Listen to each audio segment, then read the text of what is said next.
અમે શ્રી તાલુકા શાળા નંબર 3 ના વિદ્યાર્થીઓ છીએ. મારું નામ વાજા માનવ છે. મારું નામ કુડેજા ઋતિક છે. મારું નામ બગડા રવિ છે. આની સાધન સામગ્રી: કુલરની સાધન સામગ્રી 4 સેલ, સ્વિચ, છેડા, મોટર, પંખો, સારણીની સરિયું, પુઠ્ઠા, બલ્બ વગેરે. કુલરની રચના: પહેલા અમે એક લંબચોરસ પૂઠું કાપ્યું છે અને તેની અહીંયા ગોળ સર્કલ કાપ્યું છે અને અહીંથી અમે એક પૂઠાની પટ્ટી નાખીને તેની અંદર મોટર અને પંખો જોડ્યો છે અને તેના છેડા અહીંથી બાણે કાઢીને સ્વિચ હારે જોડ્યા અને તે પછી સેલ હારે 4 સેલ હારે જોડ્યા.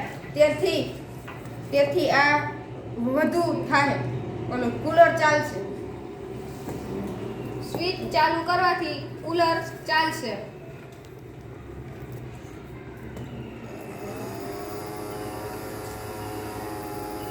અહીં આ હવા આપે છે.